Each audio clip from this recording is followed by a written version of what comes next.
What is going on, everybody? Happy Saturday. We hope you had an awesome Thanksgiving. I hope you ate way too much food. I know I did, and I kind of feel bad about it. I'm going to be real. Hi, guys. I'm Miguel. Did you eat too much food, Miguel? You know, it was actually it was a healthy full, I guess. I wasn't by out any means constipated by the next morning, but I mean, I ate a good amount. Yeah. You didn't need like an entire bottle of Tums. Dude, I did have heartburn like crazy that night. Like I That's woke so up at like funny. 3 a.m. and I was like breaking out the Tums. But listen, in all seriousness, we hope you had an awesome Thanksgiving. And we just want to say we're so thankful for all of you and for your support and for the last year, which has been our best year of the 3 years we've been doing this.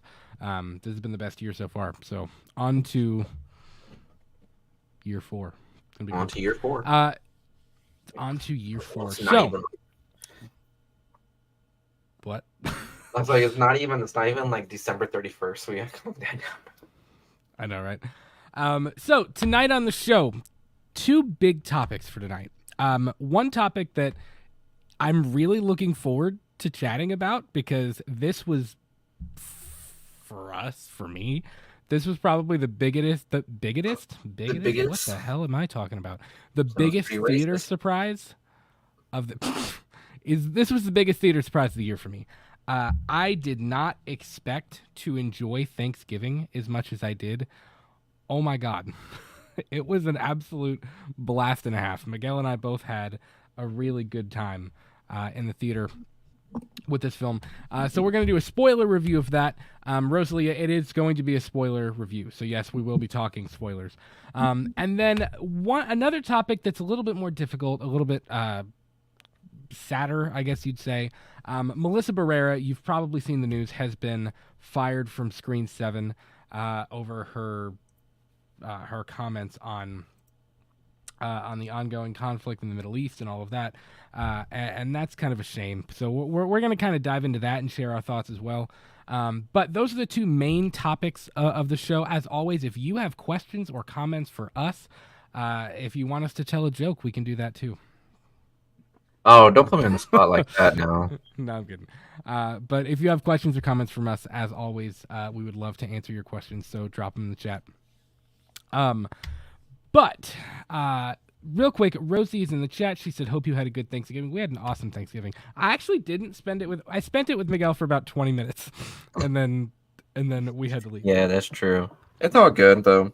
But it's okay. When you have We didn't different get to feed Thanksgiving each other plans, turkey.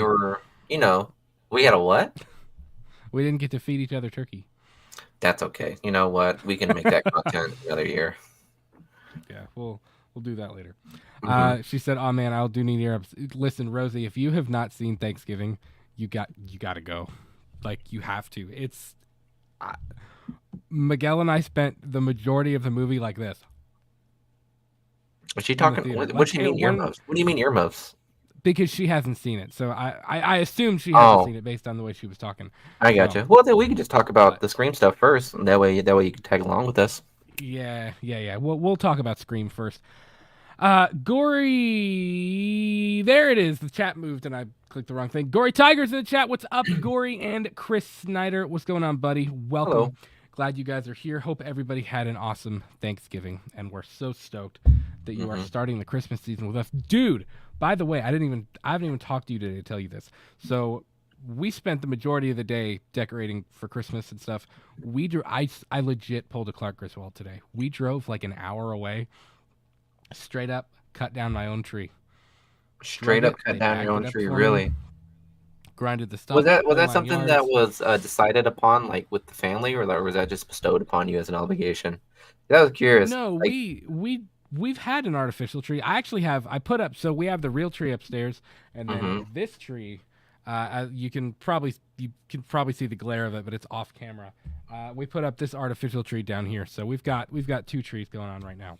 Nice. But dude, it was a lot of fun, cutting it down, bringing it home, getting it all in the stand. It was pretty cool. I feel like I hit peak dad today. I really do. Well, it's your first Christmas, right? As a big old family, so that's exciting, right? It is. It's my first Christmas as a dad, which is awesome. Josh Boyd's here. What's up? The actress who gets her face frozen to the freezer is an actual relative of the real John Carver, who the killer is based on. That's pretty cool. I didn't know that. How the fuck you come up with that kind trivia, of screwed Josh? Up. Kind of screwed up, but that's also kind of dope too. LOL. I'm sorry earlier. That was a spoiler. Yeah. Honestly, so here's the thing with Thanksgiving. I didn't read a synopsis. I didn't watch a trailer. I knew virtually nothing about this movie other than the fact that it was a Thanksgiving horror film. I knew nothing about it going in. Like, I had seen the poster. Mm-hmm. That was the majority of what I knew about this movie going in. And I'm so thankful for that because I think it made the experience all the better. I mean, it was so cool. I mean, he really did not know what was to happen. We sat down in the movie theater and he was like, "Dog, I'm not gonna lie, I haven't seen anything." And I was like, "Really?"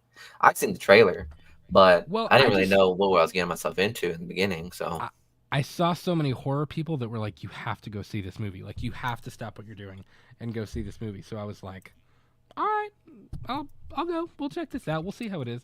And it was such a fun time. It was easily my favorite theater experience Miguel and I have had in a year. 100%. Well, at one point we were laughing most so recent hard. one in a long time. Yeah, it is like the first time we've done like a movie review since. I know what movie was it? We've missed a lot. Oppenheimer, probably. Was it? It was. It's hard, man. Sure it was. I've found, but we didn't even get to do like a after street review. So I was thinking like Richmond Cinemarket. Yeah, no, it was Lexington, I think. Yeah. Yeah, we were in Lexington. But yeah, man, it was a blast. So we're gonna get into all the spoilers. Yes, Eli Roth is officially back, man. This is on here. Here's my Rosie, my little spoiler-free review for you. It's probably my favorite Eli Roth film. I'm not a fan of all of his stuff. Like Hostel, not my thing. The Green Inferno kind of freaks me out. Not really my thing. This, definitely my thing. My favorite film he's ever made. So if that tells you anything, Eli Roth. Oh my God, is this the Bear Jew? The what? From Inglourious Bastard? Is this what I'm thinking of? To get a picture of this man. Oh my God, this really is him. Yeah. That's so funny. I love that for him, man. Bro's a horror director, man. He did Cabin Fever. He did the Hostel films. He did Planet Terror. He did The Green Inferno. Knock Knock. Yeah, Eli Roth is pretty. He's pretty in as a horror person. He did Piranha 3D. Man, that's I mean, look, for someone that's not that delved into horror, I mean, props to him, man. Bro, he did the Knock Knock one. That's fun. That's funny. Yeah, I don't like everything he does. Like, he's not a director that I dig every single thing. I liked Cabin Fever, Piranha. Oh no, he's had a couple of like pretty interesting, and I mean, let's be honest. Planet Terror, the Hostel series, Green Inferno. Hostel is too over the top. Green Inferno at least was a good story. Hostel, I'm just like I can't do it. Like, it's too torture porny. I'm not a torture porn person. I don't know. Hostel seems. I like slashers. I like Green zombies. Inferno seemed like a pretty hardcore one too. It is. Green Inferno is pretty hardcore, 100%. But I don't know. There's something about that film that I can. I don't love it, but I don't hate it either. I don't know. It's weird. It's a weird one for me. Eli Roth is a weird director. I'm not a huge fan of every single thing he's ever done. Well, it's been like 3 years since he's done another film. Right. The last one was This Finn. is his first film in a few years. I don't like everything he does, but I think he does what he does. He's like a Rob Zombie. That's a perfect way to put it. I don't agree with all of the creative choices that Rob Zombie makes, and a lot of what he does isn't really my vibe, but he's good at what he does. Like, he writes good stories, and he delivers on what he's trying to create, you know. And the same kind of thing goes for Eli Roth. So, Jesus Christ. He's also got, if you're into this kind of thing, he's got if you remember, it was on, I want to say the video version was on AMC Fear Fest for a while, but he's got like a podcast show with different horror people on it called History of Horror. Like he's had Tom Savini on there, he's had Greg Nicotero on there, he's had Kane Hodder on there, like just he's had Rob Zombie, like all of these different horror people that are kind of in the community. He's had he's got them on there, and it's pretty cool. It's a cool show. I've listened to it. I haven't made the whole thing, but I was on a kick of it. The Tom Savini episode is really, really good. What's the name of the podcast? History of Horror. I think on Spotify it's listed as History of Horror Uncut on Spotify. But I remember watching the TV show 15 years ago on AMC Fear Fest, like on TV, like around Halloween time they would play it. And it's pretty cool. So definitely check that out. Wow. Guys, I'm sorry. I had no idea he was that involved with horror. So, yeah, Rosalia, you can make me lose some points, I guess. Yeah. He is a horror guy. Man, Gory Tiger said he also played the Bear Jewelry in Inglourious Basterds. That's what I was saying. Yep. That's what I was saying. Bro, I think I heard a story about Eli Roth. Like, the second he was cast at that, old buddy was in the gym 24/7 just to get as jacked as he did in the movie. Yeah, bro, that's fucking hilarious. I think he's kind of a scrawny guy, if I'm not mistaken. Did he do the Crazies? He is a pretty scrawny. I don't know. The remake of the Crazies? Did he direct that? No. I'm talking the remake. I know. I don't think he did. No, Brock Eisner did. No. Nope. No, he wasn't involved in that one. I'm trying to think. I feel like I was reading about somebody like pretty recently that was on the, maybe I was talking about Scott Kozar, because Scott Kozar, yeah, maybe that's what it was, because I've talked about before, I'm a huge fan of the Texas Chainsaw Massacre 2003 remake. Scott Kozar co-wrote. LOL, I misspelled his name so bad. How'd you spell it? I said I think it was Scott, and then it was like COSAR or something like that. So I misspelled the K. Okay. Yeah. All right. So without further ado, let's get into the main topics for today. We're going to start off with the Scream news. And let me start here by saying that I've said this on the show before. I am not a diehard fan of the Scream franchise. I have an appreciation for it. I have an appreciation, especially for the original film, and what Wes Craven was trying to do with that original film. But it's never been like it's not on my Mount Rushmore of horror franchises. And I know that may be controversial to some, but it's just not. There are things I like and there are things I dislike. One of the things that I did like about the new films was Melissa Barrera and Jenna Ortega's characters. And I think most people have probably heard about the news by now, but Melissa Barrera was fired by Paramount Pictures and by Spyglass Media Group. Yeah. She was fired for posting her thoughts on the ongoing conflict between Israel and Hamas on her personal Instagram account. Now, before we even get into this, I'm just going to, I put this in the description of the video as well. Like, we always want to hear people's comments about stuff, but like, please, this is, I know this story isn't necessarily about the war, but because it's in relation to it, like, I feel like I just have to say, like, not that anybody in the chat right now would, or not that like anybody listening would, because I think most people in the horror community are pretty cool about stuff like this and keeping political ideas and things like that out. But if you're going to leave a comment about this story, please keep it civil. I feel like I have to say that because so many people don't keep this civil, especially on Twitter. Dude, Twitter is like, I keep telling them, like, every time I get on Twitter, I'm like, I'm going to delete this app. And then I don't because it's like an addiction. Yeah, he keeps saying that, but delete it. Yeah. I don't know. So if you're gonna comment about please this, don't look, guys. Let's just keep it on the topic of the movie itself. If I let's just keep the topic on what we're actually going to talk about right now. I know that there's really bad. I know that topic, of the Israel and Hamas stuff is very touchy, and it's a very tough situation to delve into. But let's at least try to keep it as civil as possible. Yeah. Hey, what's up, Austin? He said, "Hey, boys, may not be the biggest fan of Melissa's acting in these films, but the reason for firing her was wrong." And that's what we're going to talk about. Right. For me, this story is less about Israel and Hamas and what's going on over there, but it's more about the reason she was fired. Because if you've read what she posted on her Instagram story, me personally, I don't think it was anywhere near some of the hateful things that I've seen on other social media platforms. Not necessarily from other actors, just from people in general. She didn't say anything crazy towards or against one side. It wasn't hateful. It was respectful. It was well said.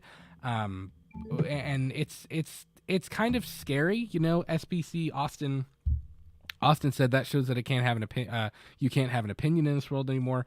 I think it's kind of a Johnny Depp situation where it's like, it's very obvious that, similarly to how Johnny Depp was immediately fired from Disney without any kind of investigation, or like it's the cancel culture BS.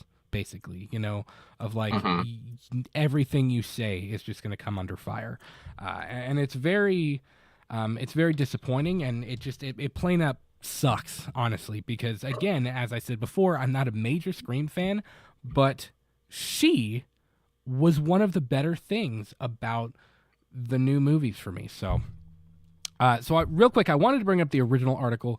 Melissa Barrera dropped from Scream 7 after social media posts concerning Israel-Hamas war. She led both 2022's Scream and the 6th installment released earlier this year. So this was the original story published on November 21st.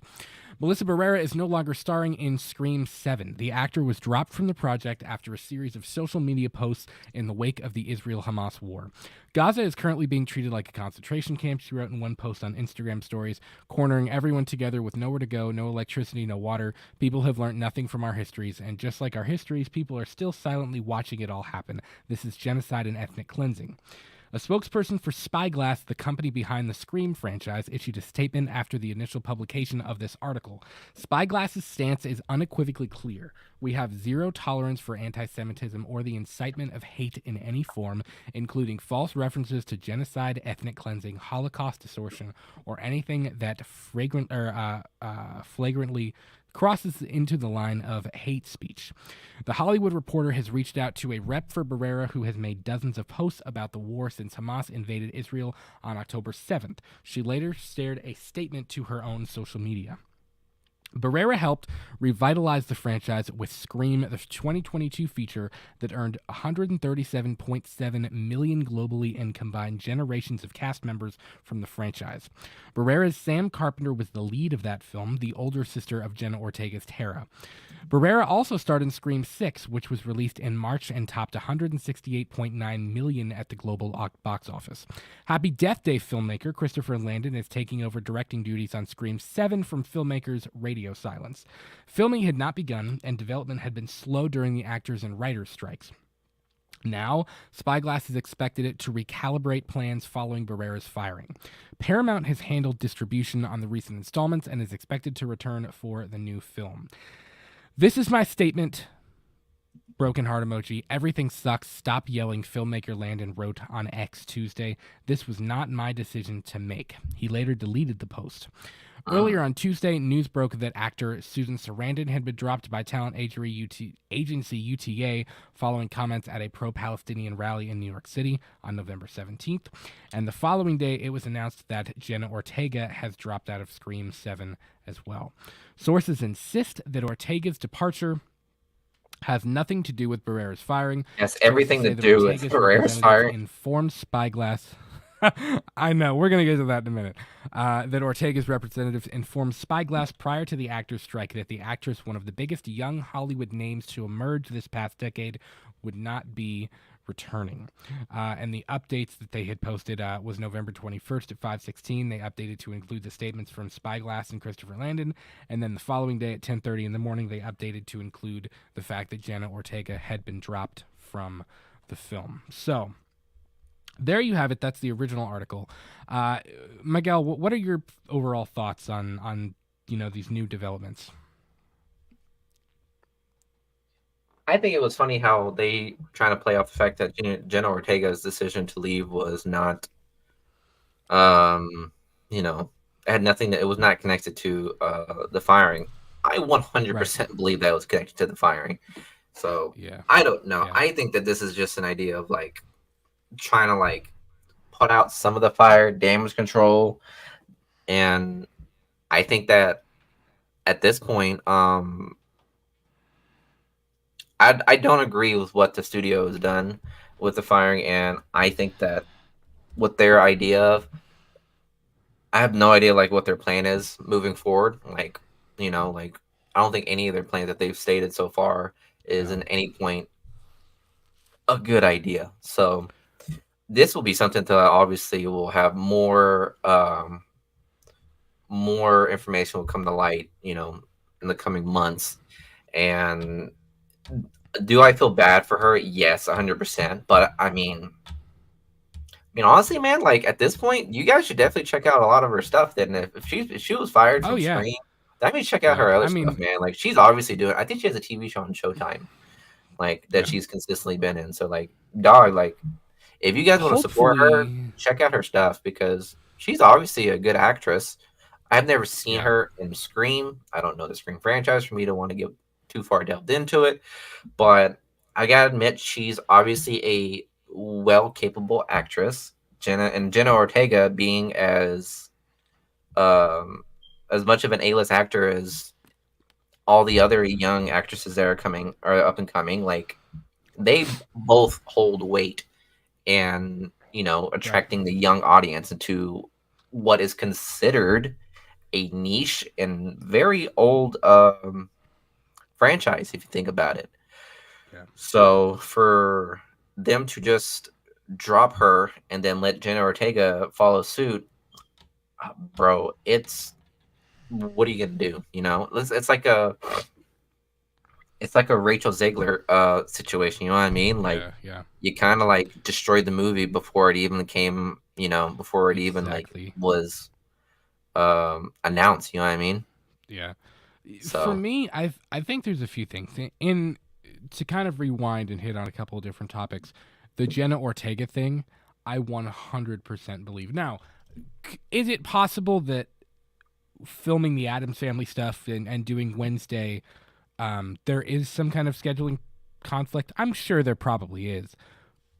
But I think the timing is impeccable to believe that suddenly she just they figured it out. Sorry, she can't do the film like the day after this happens. I think that's kind of I think it was probably just a PR move to say, due to scheduling conflicts, she can't do the film. I think it was more in solidarity with Melissa Barrera and trying to stick up for her friend, and that's cool. I support that 100%. I do think this is cool. You don't really see that much in previous generations, I guess.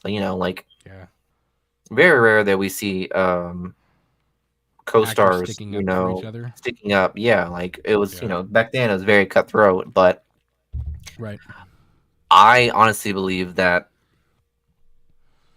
both of them are in the right to support each other because again both of them are very they hold weight in this generation's viewership. So and honestly, they hold their weight with like the fan base too, because if I'm not mistaken, unless they were like hated, unless they didn't do a good job, they would have already been recasted. So obviously they're doing a good job with the franchise, and the fans of the franchise seem to enjoy them. So obviously they have people behind them. So what makes me a little bit more frustrated with this is the fact that the studio dropped them so fast, long, like much That's the quicker thing. than like the fans having any backlash. You know what I mean? Because if the fans had backlash, and again, this is beyond like deciding what my point of view is, and with the whole Hamas and Israeli stuff, which you guys will not hear my opinions on it in this show, but it just surprises me that like the studio just up and just fired them immediately and not wait for the fans to be like, well, what did the fans think? Because you've seen how like, and again, you see how it happened with Rachel Zegler, like the way she was, acting with like the whole Snow White movie and all this other stuff, and the fans immediately not liking it. And What's up, Travis? hey, man. And not really supporting what she does. So look what happened. Look what the studio did. They had to change it because the fans weren't a fan of it. But I've heard no chance of the fans making any decision with what her comments were on Instagram. So that I find weird. That's the thing. You know what I mean? It all happened so quickly that I don't think the first fans even heard of what she said was through the articles and the rumors that had kind of circulated for a couple hours before it was made official that she was being fired. I think if this would have boiled for a little while and it was like, oh shit, there's backlash and we got to do something about this, then okay, whatever. Then they make their move. But here's the thing. You can look at this two ways. You can look at this like I'm looking at it from my point of view, and I read what she said, and I'm like, okay, I don't think she said anything that was hateful. I think she shared her opinion. I think if she would have been on a press tour or a press junket or whatever for the film, and she was talking about her political opinions and things like that, as she was doing PR for the film, okay, I could see that being like, okay, you're overstepping a line, like you need to tone it back a little bit. But she didn't do that. She was expressing her own opinion on her own social media. Like she was expressing her First Amendment right to do that. So I think for a studio to come behind and say, nope, you can't do that, I think they're the ones overstepping the boundary. And I do think that she was very unfairly fired. Mm-hmm. And you were talking about finding it ironic. I find it ironic, and I haven't seen anybody mention this yet. I find it extremely ironic that it's funny because like I think there's a relationship and a connection and a parallel between horror and punk rock. Like punk rock is kind of rebellious. Punk rock is fun and sad and happy and political, and there's so many different things. And I think horror is the same way. I mean, I think it's ironic that they're punishing someone for punishing an artist for posting her political opinions, when the horror genre in and of itself is full of films with a ton of political commentary in them, and with with films that are kind of saying things kind of in the undercurrent and kind of under the radar. Like I find it ironic that she's being punished for doing something that horror films do all the time, especially Scream being as meta as it is. Like I mean, I don't know. I find the whole thing, as they said in the chat before, it just straight up sucks, honestly. I don't know why they would want to do that in the first place, because agree with her or not, again, it's her own personal social media. It's not like she posted it like on the Scream account, or it was in relation to anything Scream in the first place. I think it's disappointing in that respect. I think it's disappointing in that they didn't even give her a chance. It was just like, nope, you're done. That's it. They just pulled the plug without any. It's like there's no. That's the problem with the cancel culture thing. it's like they Well, nobody wants you their don't even have a time. chance to think. You Yeah, know? well, nobody wants their time in the barrel. You know what I mean? Like everybody has their Right. moment in the barrel when it comes to Hollywood. And I think everybody just, I'm not gonna lie, I thought tea just spilled all over you right there. No, it didn't. When the string like came out, I was It like, oh didn't. shit. No, But I didn't. but what was I saying? So each person in Hollywood is always scared to know when it's their time to be in the spotlight. Hollywood loves to be in the spotlight, but they don't like to be in the spotlight in this manner. So everyone is fearful of Yeah. it, but everyone knows that someone's going to get it at some point because that's the environment that we have. So when it comes to actresses and actors, they don't like it, but they're willing to go through it. But when it comes to a studio, I Yeah. guess studios have to think of money. They have to think about their business. They have to think of people's paychecks. They have to think about like revenues and like sponsors or Right. whoever is funding them, like all this other jazz. And they are much more fearful of being in quote unquote the barrel. And I think this is probably what caused her firing was just like they probably know like this will probably get some backlash. So let's go ahead and just fire her. But that's But still a would bad it have idea though? because we've seen how that does not work at all. And I think I saw Travis's comment with Chuck Wending and fucking James Yeah. Gunn and all these other people that just got fired because of some tweets that they had, not even like present but from previous times. Right. And you see how that works. Marvel Yep. got some hate from it. Star Wars is obviously getting some hate for it. Yep. So it comes to no surprise to me that with Scream making this decision, I feel like the fan base is definitely gonna show some some like kickback with this decision. And I honestly think that with them like eyeing to reboot the franchise again, bro, I don't care that you reboot the franchise. I want them to know that the story that you wanted to like talk about is fucking over now. So you Yeah. might as well just like not even worry about making another film for a while. Like don't even try to make Yeah. this a reboot because the Well, quality is going to suck and that the time is going to be terrible and nobody's going to want to watch it because of what history already has with your two co-stars quitting yeah. and being fired. Like this franchise is already like in the shitter now. Like, and I'm not saying it's always been. The franchise was doing well as Halloween and all these other franchises that are doing reboots. Like it was doing well. But now that it's going through this type of bullshit, which almost every single franchise it seems like is going through some woke Mm. PR nonsense, Yeah. and you see what happens. You can read the Uh-huh. script on what is going to happen with the franchise. Like the quality is going to go down, and you're going to lose people, and you're going to lose a lot of fans in the fan base. So Right. like, look, man, I there's think there's way too much. There's way too much red tape to go through, I guess.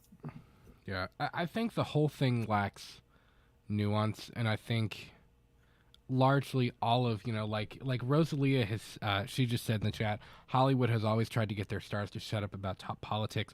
But I think I when don't even you're know if that's the case either because they've had moments where like I mean I don't want to again this is not a part of my like political spectrum but I remember the whole big spiel with everybody going against Trump. You remember that?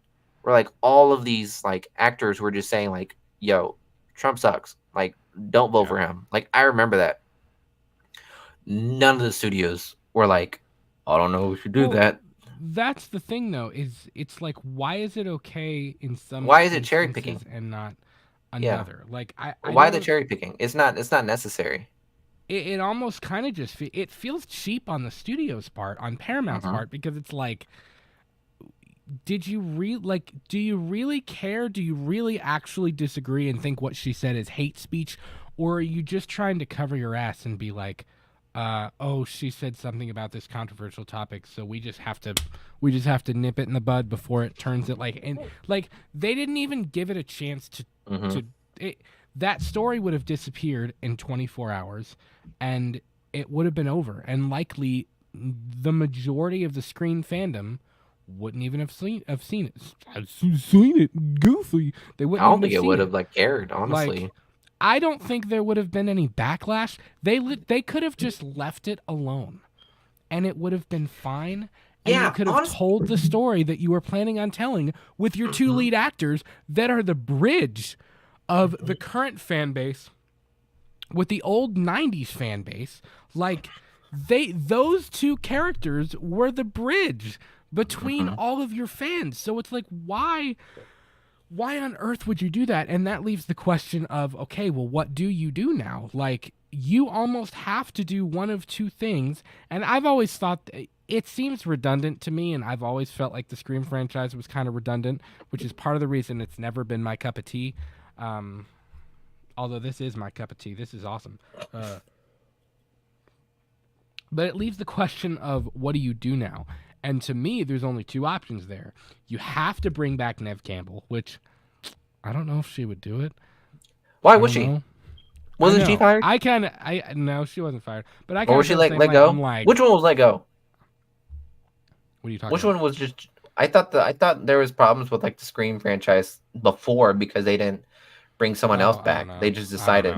Well, I don't know, but I don't know about what you're talking about. But you almost have to bring back Neve Campbell, which at this point I don't know why she even would want to in the first place.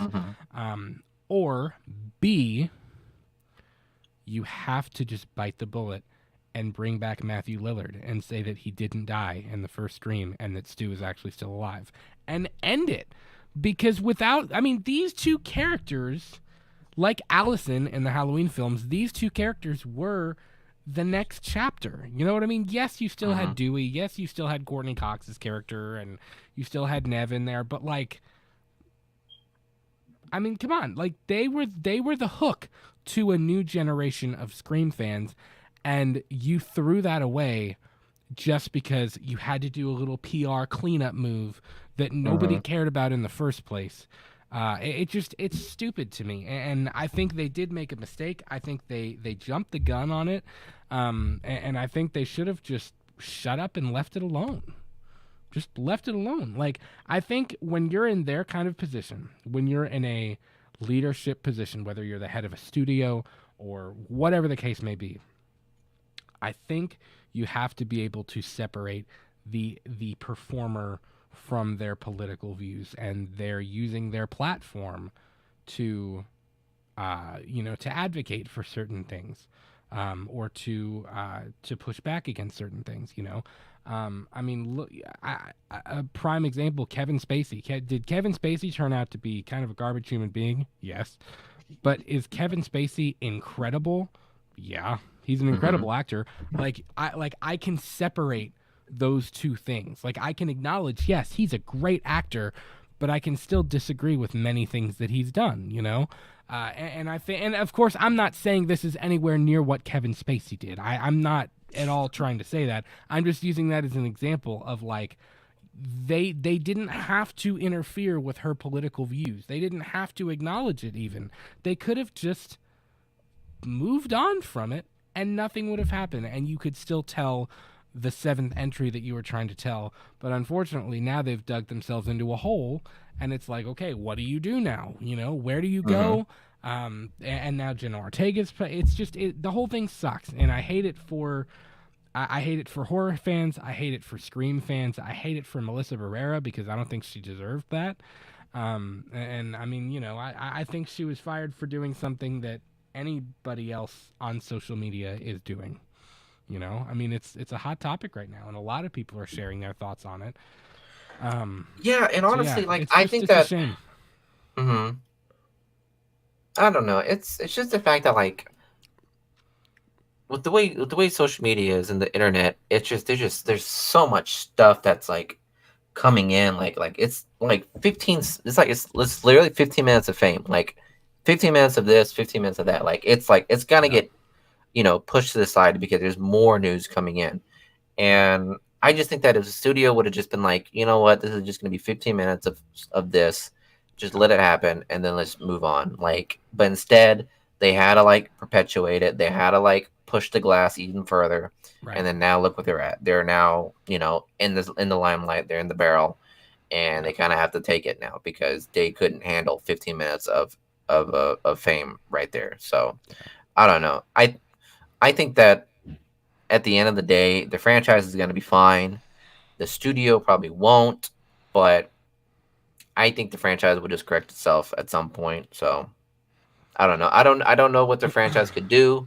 I don't know who they could bring back, but I know that at some point the franchise won't die out. So obviously something's gonna happen to recorrect whatever hell happened. So yeah, we'll see, man. Travis said the bright side of that Scream 6 sends off the characters pretty well. It does. I would agree with that.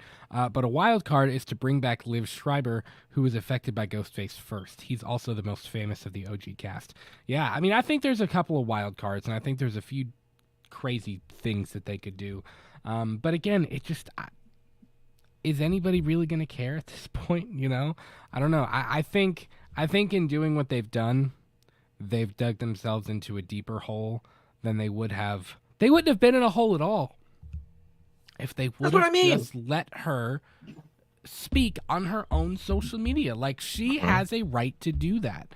And I think it's just you're not, again, nuance. If she would have said something like, if she would have gone on there saying everyone in Israel needs to die and blah, blah, blah, blah, blah, and it was this hateful, awful thing, okay, that's different. But just sharing your opinion on something in a respectful, courteous way is not... like, it's apples and oranges. It's two completely different things. So yeah, it's a shame, and I feel bad for Melissa Barrera. I feel bad for Jenna Ortega. I feel bad for the rest of the Scream cast. It's obvious that the director, I'm forgetting his name right now. I'm blanking on it.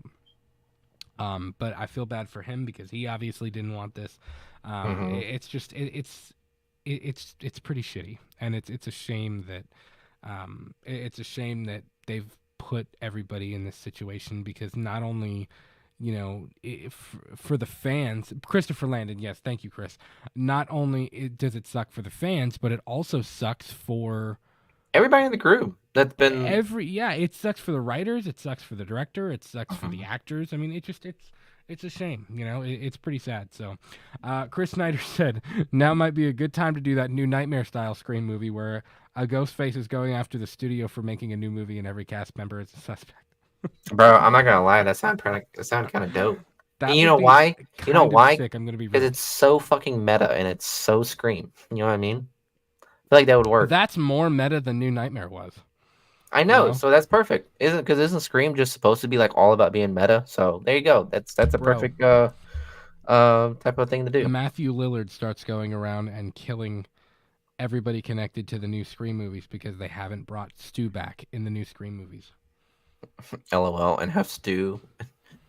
That's funny. But it's actually Matthew Lillard. Like, could you imagine? That'd be so...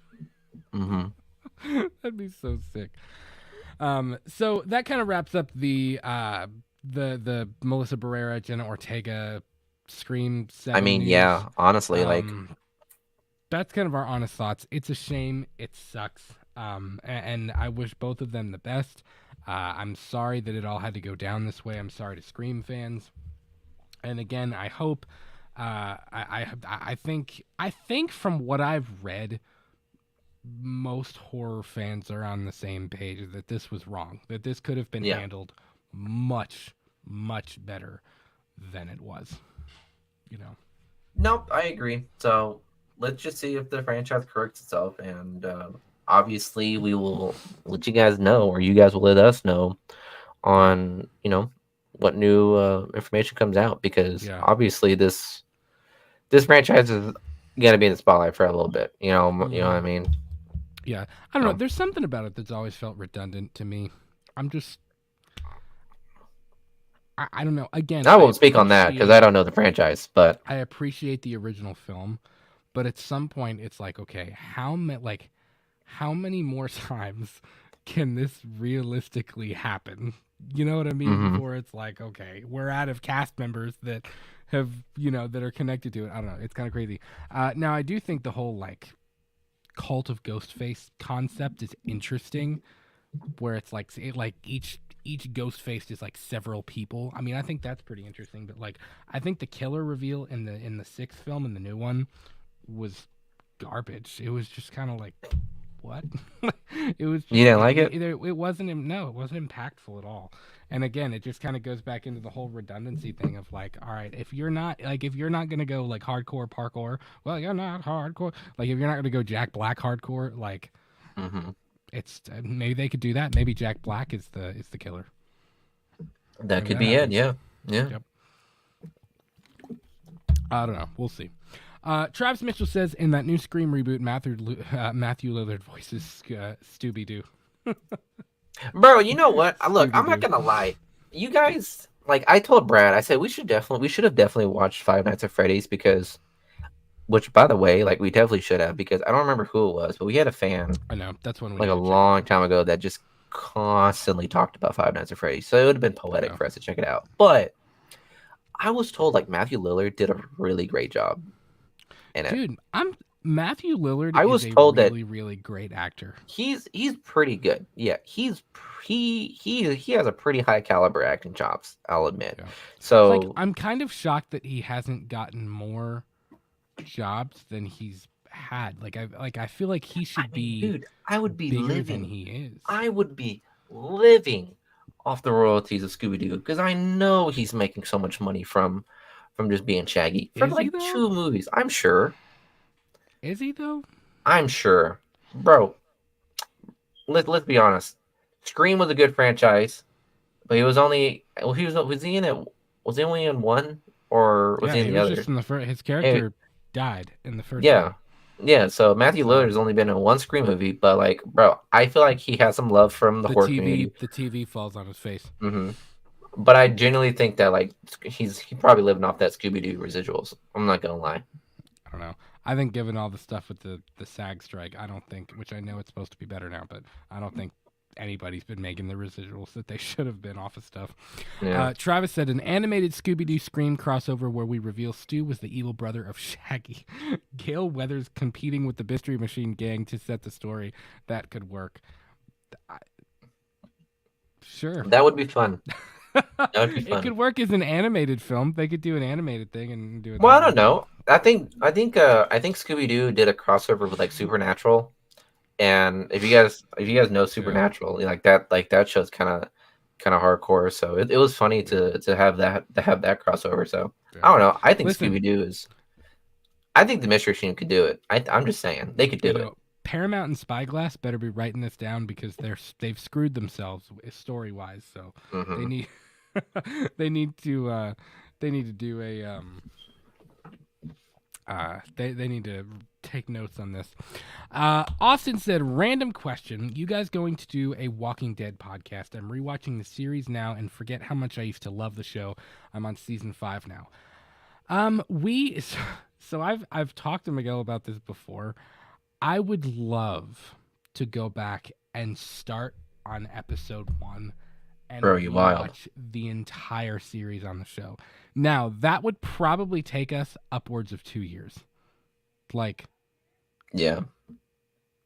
We would have to make like a new tagline. It wouldn't be Let's Talk Movies or like Purely and Simply Evil. It would be like Let's Talk the Walking Dead. LTTWD, like something like, right? LTTWD. Yeah. Well, I'm in the middle of rewatching it too with my wife, which she told me for 2 years. She was like, "It's a dumb show. I don't want to watch it. I don't care to watch it."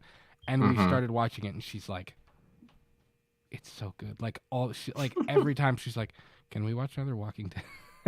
We're in the middle of the All Out War storyline right now, so we're in like the throes of the. Wow, you guys are like in there now. We're in there, yeah. So, but yeah, it's something we've talked about. I would like to. I don't know if it'll ever happen or not. We've talked about doing the same thing with The Last of Us, but The Last of Us is 6 episodes versus 11 seasons of. Well, if you're curious, Austin, like we did like a 6-part of the extra episodes. Remember? So we if you want to check that out. We did do like little mini podcasts about those. Do you remember like after COVID they did like the 6? Like Here's Negan was one of them. It was weird. It was like little like bottle episodes. Like basically it was just like because it was during COVID and like they couldn't film a whole lot with a bunch of different people, and it was just it was kind of wild. But we did do little things about that. But yeah, I adore. I mean, I've got my I'm going the wrong way. I've got my Rick poster back here. Like I am a massive Walking Dead fan. I've also got. I don't know if you can kind of see. Let me move over here. I've got all of the like this is all the season. Bro, 3. ain't nobody able to like know what that is unless you said it. I had no idea what those were. Is that the? Yeah, those are the action figures, aren't they? Well, okay. You. All right, hang on. We're gonna take a little tour here. What are you gonna do? Bring the camera? Okay. So this is the corner of the Christmas tree over here. On that bottom shelf is like all Walking Dead like books and comic books and things like that. And a couple of other like little figure things over here. These are the like series 3 Walking Dead figures. I still have them in the box. Like there's Rick, there's Carl, Andrea, the governor, and then 2 of the like prison walkers. Yeah. Like at one point, T-Dog rips the mask off of one's face and the skin comes with it and whatever. I've got my Lucille over here that my brother and my dad made me. So like I'm which by the way was a pretty badass gift. It really was. Although they put it in the box, the barbed wire up first. So I reached in and I was like, ow. You know. But yeah, I love that show. I will forever defend that show. And I know there are a ton of people who are like, oh, it sucks. It's a terrible show. Hi. No, it sucks. No. It's a terrible show. Blah, blah, blah, blah, it's not that bad. It sucks. Blah, blah, blah. Guys, if you guys are really hating on The Walking Dead, you guys really need to just kind of grow up and be adults. Let's be honest. Like, why are you hating on a show? Like, it obviously holds caliber. It obviously holds weight. It's obviously influential for the zombie franchise in and of itself. So, I mean, get over that shit, dog. Yeah, 100%. So, but if I had to say though, like, if we were gonna like talk about The Walking Dead, again, I'd say it'll probably be during our zombie stuff that we've been trying to like build up, like, yeah, and that's like we've talked for a while about hitting zombie stuff on Purely and Simply Evil, like hitting like the zombie classics. But I don't know, this Walking Dead thing, it would be an undertaking. Like it would be nuts to have to do. But we'll you know what I could definitely we'll see. See? Yeah. Never say never. I think that we could just, we could talk about whichever seasons that we liked, like, because bro, there's like fucking 10 seasons, I think. Awesome. Yeah, we there's could like 10 seasons. We could do like a ranking the seasons episode or something on the main show, or something like that. We're not done talking about The Walking Dead. 100%. We always will. And dude, there's more Walking Dead coming out. Like, bro. Oh yeah, bro. I'm going to wait. We'll talk about it. The Ones Who Live drops in February, and I'm freaking hype. I'm stoked for it. I'm ready. So let's do this. Let's jump into our next big topic. By the way, before I do that, let me pop one thing first. If you're on Spotify, if you're a Spotify user, I've made a couple of videos about this. I encourage anybody who is a Spotify listener, we've made a couple of different playlists. So one of our big Oktoberfest things that we kind of pushed, we did a song of the day. We made a kind of a companion Spotify playlist for the Purely and Simply Evil show that's literally called Purely and Simply Evil, the Spotify playlist. And it's like 4.5 hours of music that we have pulled from the horror genre. And that's on a playlist on Spotify. So check that out. It's really, really cool. And then we also just dropped another one called the Christmas Essentials, which is literally, I mean, it's a Christmas playlist. It's basically what all it is. It just kind of goes along with the, the holiday season and stuff like that. So check that out. And then I've got another one dropping, my favorite one so far.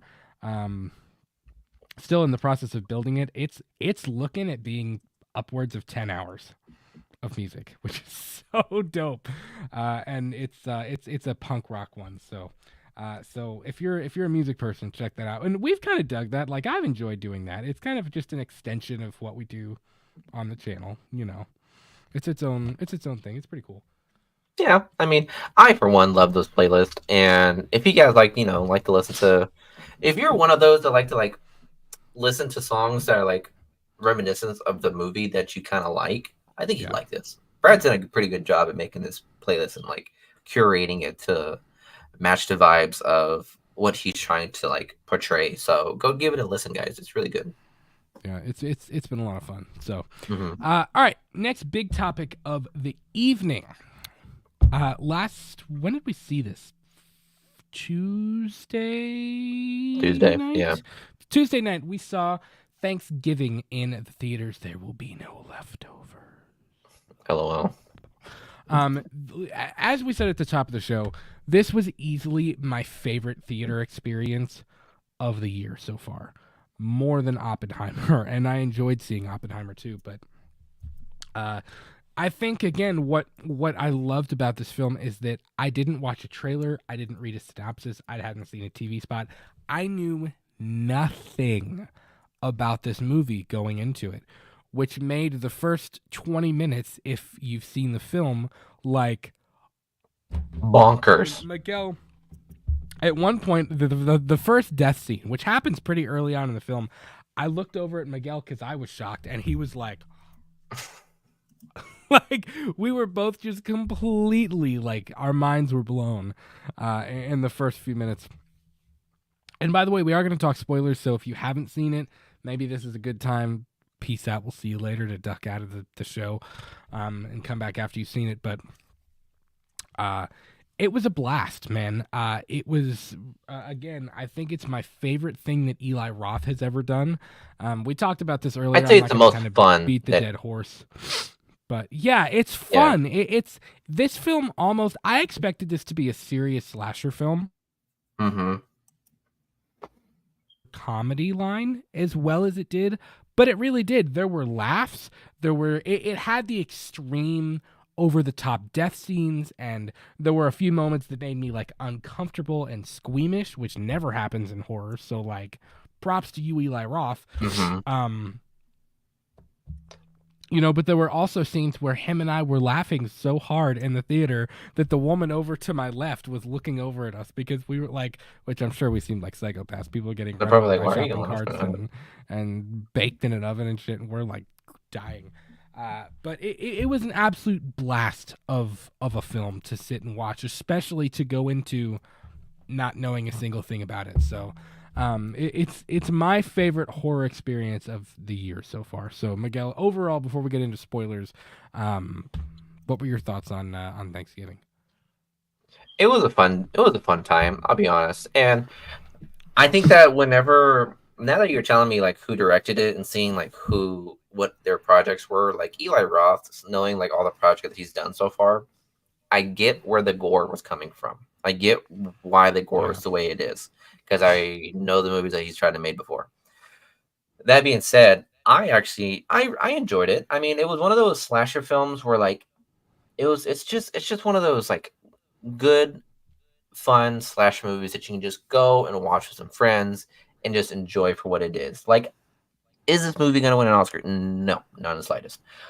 But this is still just a fun movie. I mean, like we can definitely do like favorite kills of the film. We could do cringiest moments of the film. We could do best moments in horror in this film. Like, bro, like this movie, favorite actor in this movie. Like, we can even talk about John Carver, the actual killer, of like how he stands in regards to all of the other horror icon. Yeah. So like this movie, it was a pretty fun time. So there was one kill that I was like I actually turned to Miguel and I said, I don't know if I can watch this one. It got me. It was spoiler alert right now. The wife, the stepmom chick that he I was done when he baked her in the oven. I was like, oh, that's just uncomfortable. Bro, but when he had them gagged at the table and he lifted off the sheet and she was bound like a turkey, and then to make it worse, he carved part of her leg off and was trying to feed it to the guy, and her husband like threw up through his gag. Like I was like, oh my God, I can't. And I'm gonna be honest with you. I'm not joking you right now. Every single time I've eaten turkey for the last 3 days, I see that happening in my brain, and like I'm just like, That's so funny. oh my God. That one made me uncomfortable. I'm gonna be honest. Like out of any of the deaths in the film, that one kind of got to me. I'm gonna be real. Crazy. That's surprising. I've seen worse situations like that. But I mean, it wasn't super gory. It was just the idea over the top of it. And the idea of her husband watching him carve part of her thigh and being like, "Now you're going to try your wife," or whatever, and like he throws up through his gag and stuff. I was like, "Oh, bro, what's going here? Like this is happening right now," you know? Which I'll be honest, right now, Rick Hoffman, fucking Louis Litt, he did a pretty good job. Like I don't see him in much films. Like I only remember him from Suits, and he did a really good job playing as Louis Litt, and I loved him in that show. But like he's not in a lot of other shows that that I enjoy. But he did a pretty good job in this movie. He was able to play like a rich prick and like someone that's like kind of out of touch, like a rich asshole that's just out of touch with like the lower not class. Not a bad like, dude, just super out of touch with like with reality. Yeah. So I gotta say, let's you want to dive into it? Like let's just talk about like how this movie started out. Like, bro, like who would have thought that we would have talked about like Black Friday like again? Like I did not think it was going to be about Black Friday first off, but no, the way they like were presenting Black Friday, I was like, I feel like this is going to be a gory situation, if that makes sense. Yeah. Did you catch that idea too? Yes, and right off the bat, I was like, okay, instant callback. It's a holiday. It's a movie set on a holiday, like Halloween. There was the opening shot of the house moving towards the house. I was like, okay, that's obviously a direct callback to Halloween. And then it cuts, and we see them, the Thanksgiving dinner. We see the guy getting ready to go to Right Mart or whatever the hell the store was called. We see rich dude owner guy that's super out of touch. Like we see his family, like we see it from two different perspectives. You see this poor guy that's like, he can't even sit and spend Thanksgiving with his family. He's got to go get ready for Black Friday. There's an obvious commentary on the whole, like, Black Friday starts at 6 p.m. blah blah blah blah kind of thing. You know what I mean? Like I remember, which I'll say this, and I were talking about this. Stupid. I hate the idea of Black Friday, like happening like on Thanksgiving night. That's such a fuck thing to do.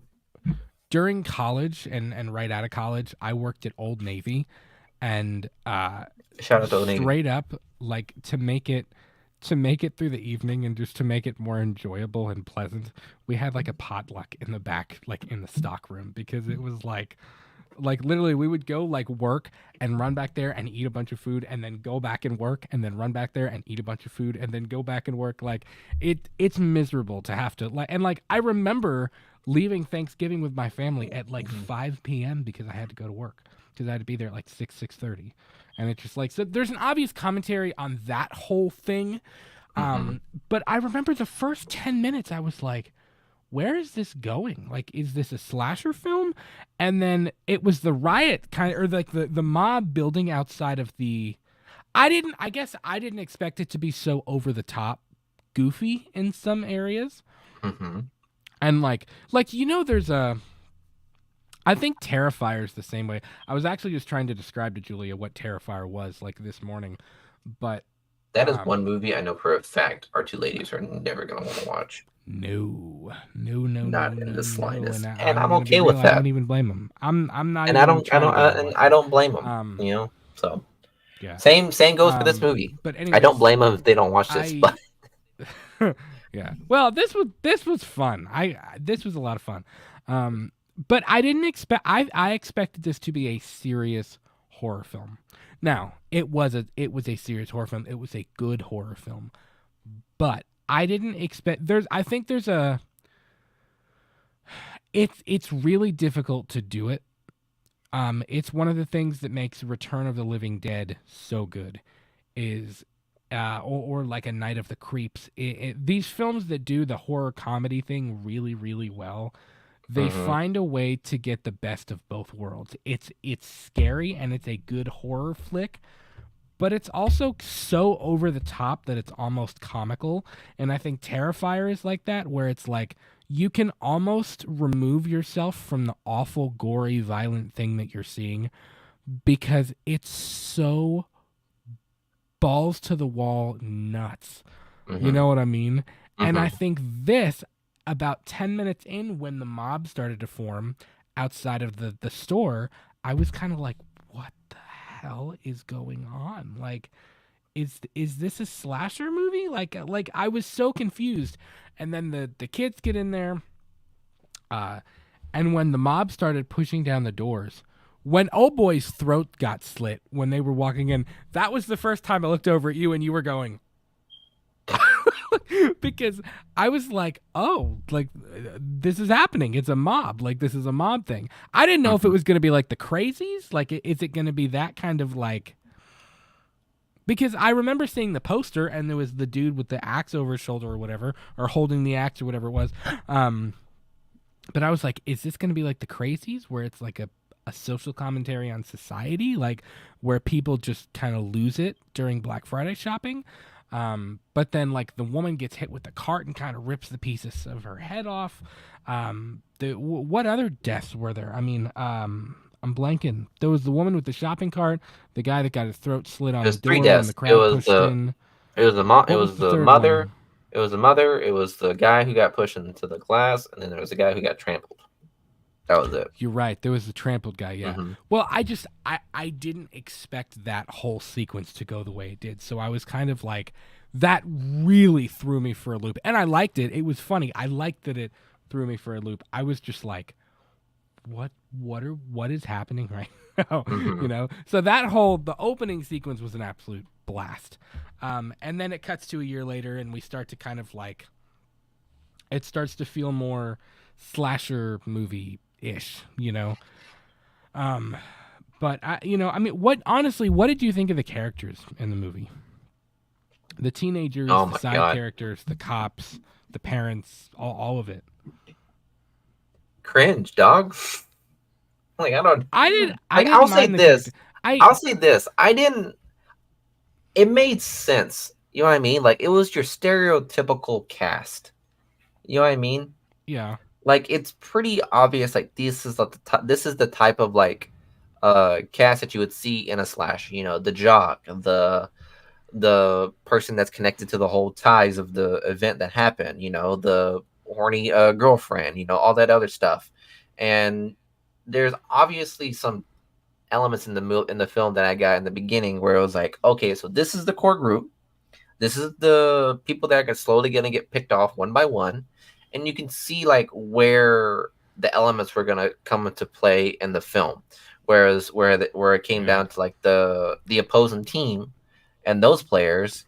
And when it came down to the sheriff played by Dreamboat and the owner the out of touch owner and how he was going to play in, like you can kind of see where the film was going to go immediately off of seeing the cast. And I thought it was funny because like in the beginning, like we didn't know what was happening, but we immediately were trying to guess like who the killer was. And right from the get-go, whodunit film, like a really good whodunit film, because we were guessing like all the way, and I was incorrect. They threw some red herrings until the reveal. I was wrong. No, we were right, but they plot twist us to it being something else. You know what I mean? Guessed.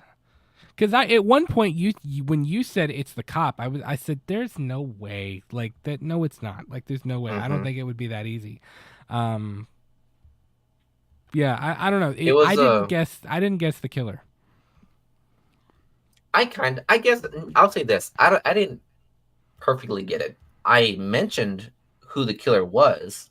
The killer who ended up being the actual killer was someone that I mentioned, but I didn't like solidify like that was like my answer. I was jumping around with different ideas, and at first, you know, I thought it was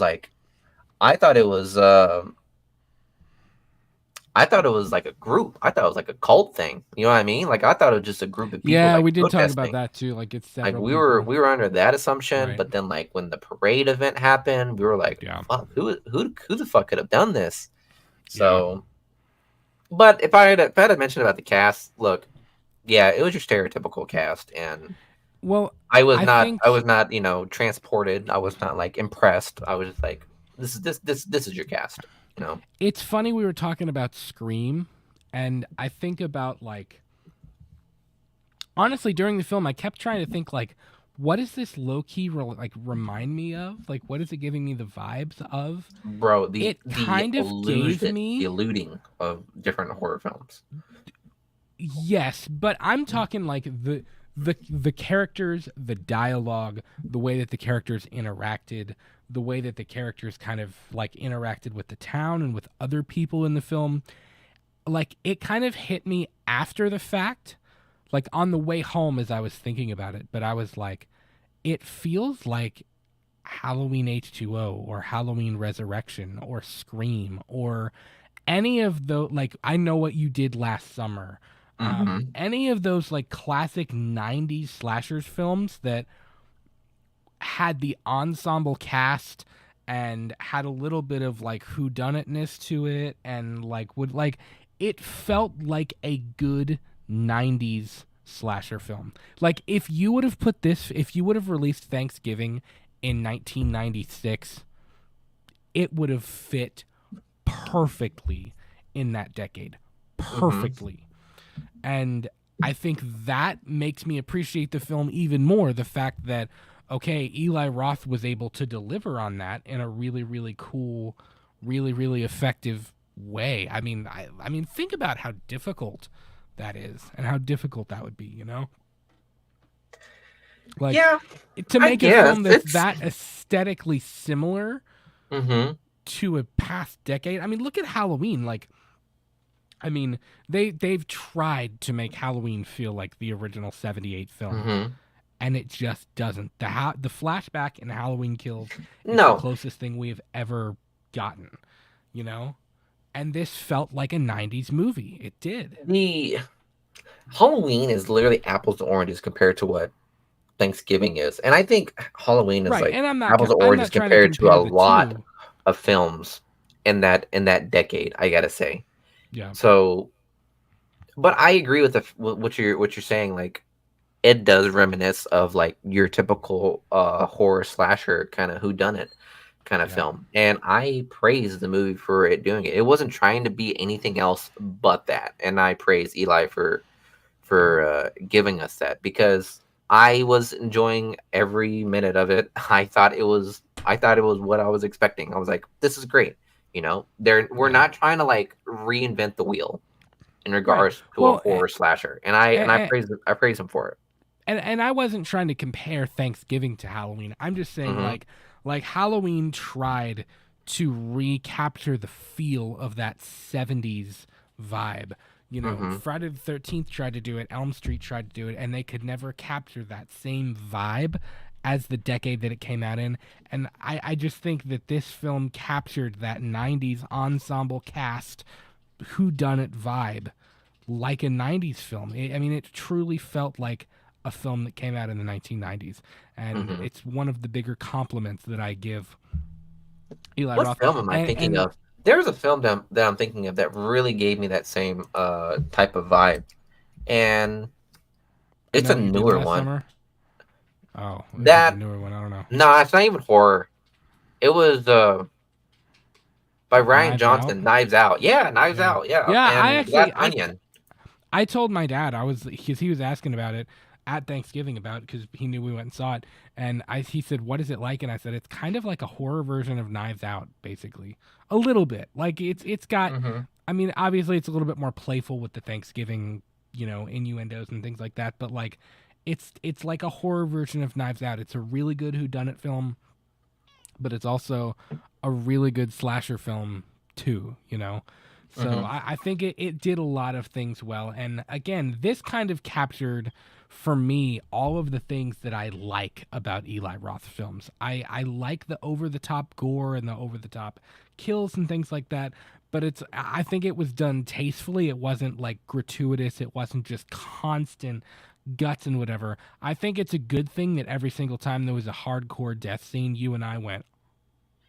Like when he kills the chick in the diner, one of the first scenes where we actually see John Carver with the axe. When he kills the chick in the diner and she runs out to go get in her car, and he turns on the car and he slams her into the garbage can, and the lid falls and cuts her in half or whatever. Like, it's so over the wall and kind of stupid, like it's so over the top. But it worked really well in this film.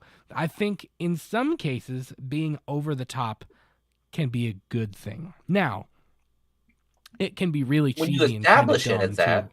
When you establish it as something that's going to be over the top, by all means, you have full play. Yeah. But if you try to make it something serious, right, you end up losing me.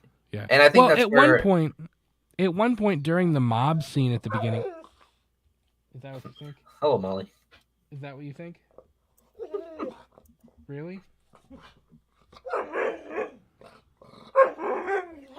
I think you keep saying Thanksgiving, and he keeps thinking that there's food coming. Apparently, that's what she thinks. Yeah, evidently so.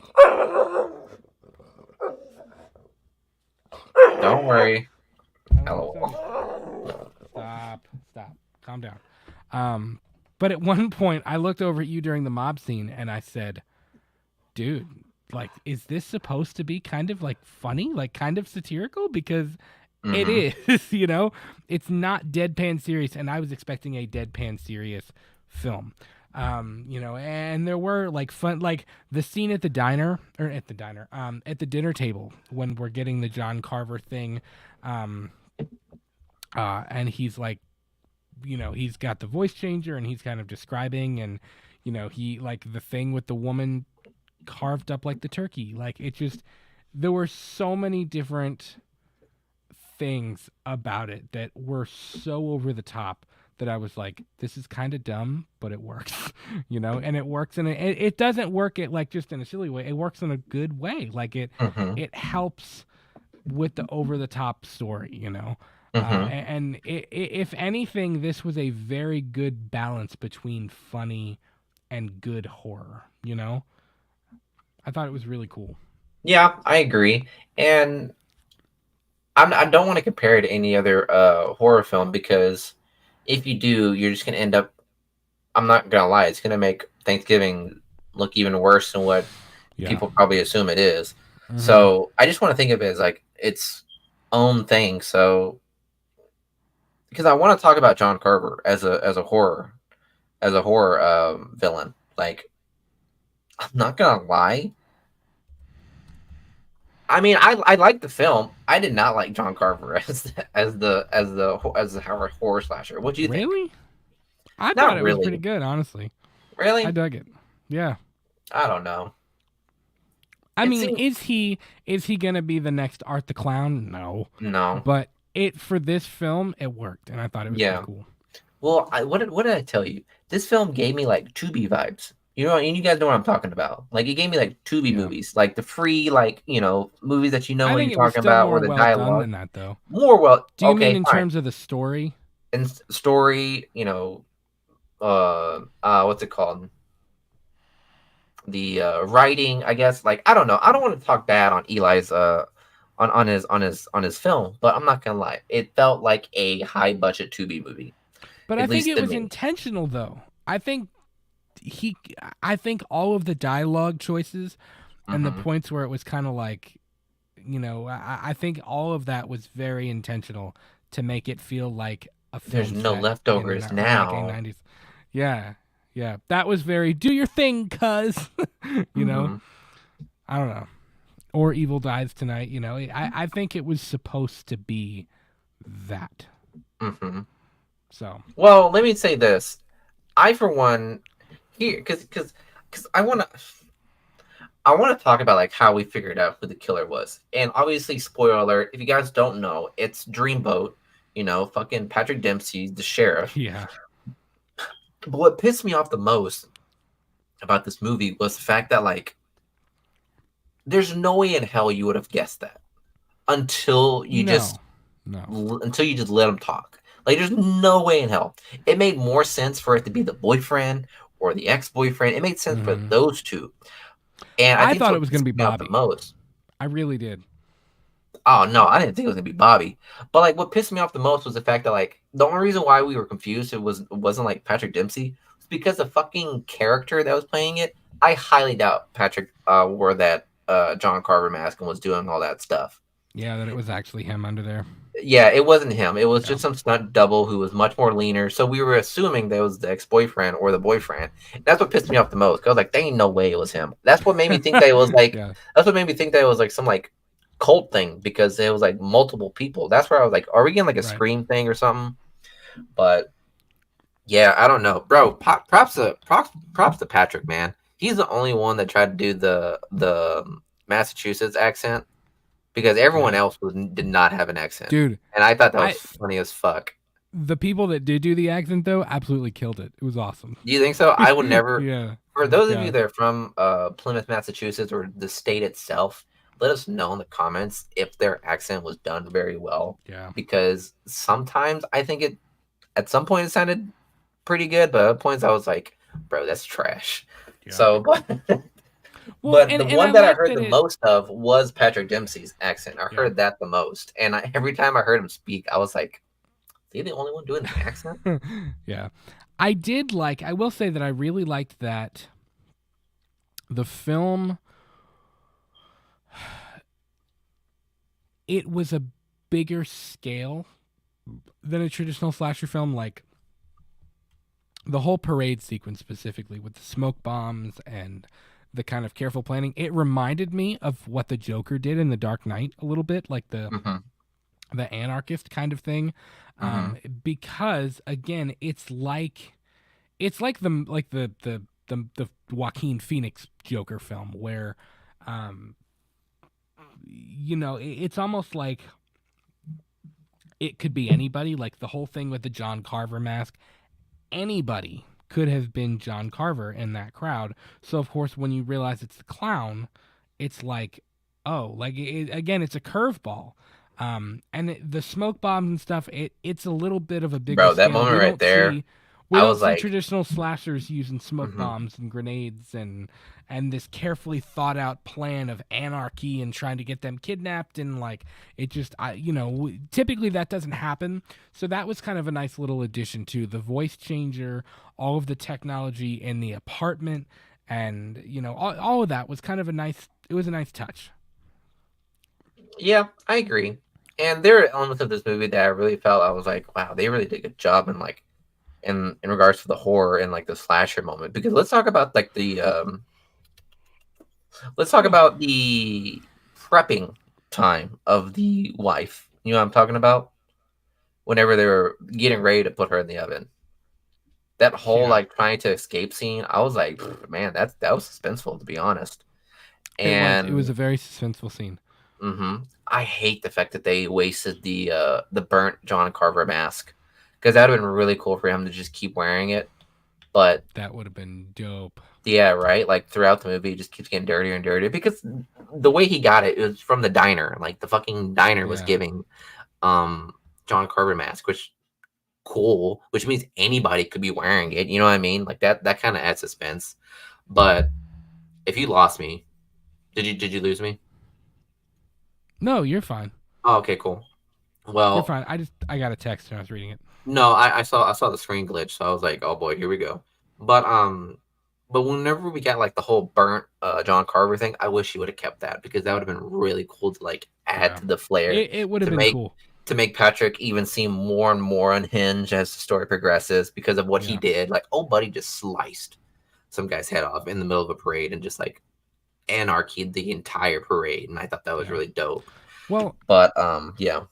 I think what the technology shows with the voice changer, with the smoke grenades, with the weapons, and kind of all the stuff we see plugged in when she runs upstairs and finds the chick in the fridge, I think what all of that shows us is that, yes, he's unhinged. Like, he's about to bake a human being with pepper and whatever else on her.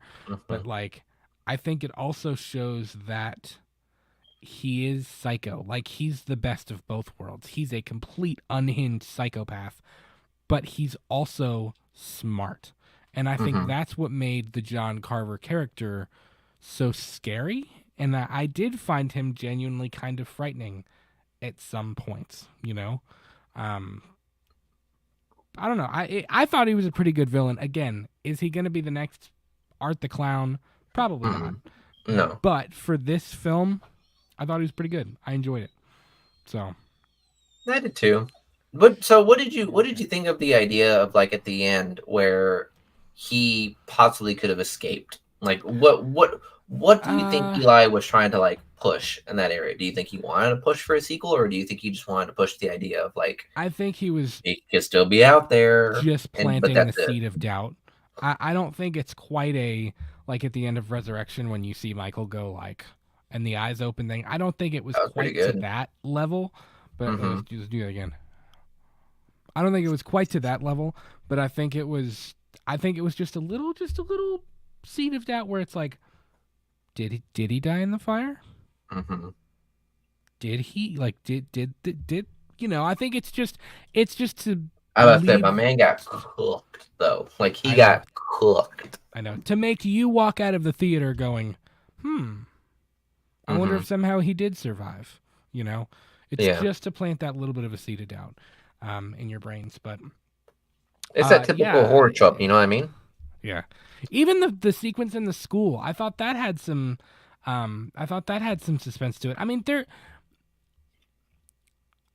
I think the thing that I liked most about Thanksgiving was, I would say, the suspense.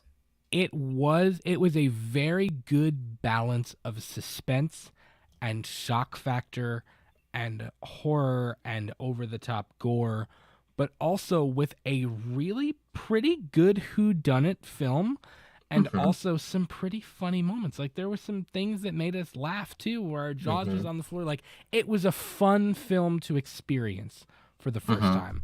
And it's definitely one that I'm going to want to buy on Blu-ray when it comes out. It's going to be one that I'm probably going to rewatch every year. You know, I think this will be on the shelves of a lot of horror fans. I'll be honest, it definitely will, because, like you said, it hits all the dots. And if I had to assume, I hope this movie just stays on the shelf of a good seasonal horror film, because you know why? We haven't really had, like, a really good Thanksgiving horror slasher film. You know what I mean? Yeah. We've had Christmas, we've had Halloween, we've had you know, like, all these other holidays. But I think it was kind of neat. So, I mean, if in all regards, I think it was still, like, a really good. I think it was a decent slasher film. I can't say much left on it, because, like, it seems almost perfect. You know, it's where it was located, where it was shot, who was involved, the who done it kind of thing, and the plot twist at the end. You know, like, who would have thought it would have been the sheriff kind of thing? It was like, oh no, kind of thing. So it was cool. Well, and the concept of it being in Plymouth, Massachusetts, and it being so like it's not only is it set at Thanksgiving, but it's got, like, Thanksgiving ties too with the whole John Carver thing, and it's just it was really well done. I think it's definitely my favorite Eli Roth film, and it's got some of the best writing. I think it's very in-depth writing. I mean, thinking about it, like, from a writing perspective, like, doing a whodunit film like that has got to be pretty. I would think it would be pretty difficult, because you can't just write a singular linear story. Like, you have to make people, like, think throughout it, and you have to be making people doubt who they think the killer is, and yada, you know, all this stuff. So I would imagine it's got to be kind of difficult. But for me, Thanksgiving was a really, really fun flick. And it was, I had a really, really good time watching it. For me, it was the horror surprise of the year. And it was my favorite theater experience. I like that label of the last year. It really was. It was the horror surprise of the year for me. So I really, really enjoyed it. If you haven't seen Thanksgiving, definitely encourage you to go check that one out, because it was awesome. It was really, really great. Eli Roth did a great job, and the cast did a great job too. It wasn't a bad acted film for it being relatively unknown people, except for like obviously Patrick Dempsey, and there was a couple others, but like Addison Rae too. So yeah, like with it being a pretty fairly new cast, I was like, all right, y'all did it, you know. And again, the dialogue thing, like at one point I had leaned over to you and said the dialogue is a little off, but again, I think it was intentional. I don't think it was this is just poor writing, you know. I'm not trying to hate on the writing. I'm just saying, like, it's kind of what you would expect. Yeah. So, like, again, like I said, this is not supposed to win the Oscar for writing, screenplay, or supporting actor. Like, it's not supposed to. And that's it's a fun slasher movie. Yeah, like that. Yeah. Like, it's good. So. And it was a good slasher movie. So, definitely encourage you to check that out. We're about at an hour and a half. So, I gotta get my dog out of here because she's I guess she's gotta go pee. It's been a while.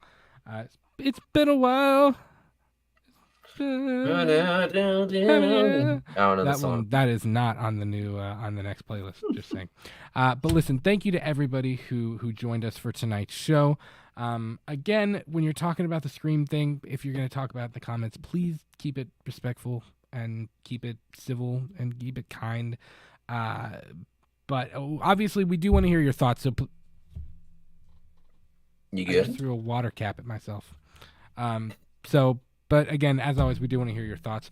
And also, leave us your thoughts on Thanksgiving. What do you think of the film? Again, we both really enjoyed it. I think it's my favorite Eli Roth film. I think it's the best of everything that Eli Roth does. So definitely encourage you to check it out. So listen, have an awesome rest of your weekend. Thank you for joining us on the 118th episode of Let's Talk Movies. Much more to come. We're going to get some Christmas content in there too. I think we're going to hit up some Christmas films on Classics Revisited, which is going to be a good time. It's just we're moving into a cool season. Busy season. Very cool much like season. The Halloween season. But yeah, we're going to have a good time. It's Christmas, and we're going to have a good time tonight. It's Christmas. Yeah. You get the I switched the yes. Yeah. It's Christmas time. Everyone deserves a good Merry.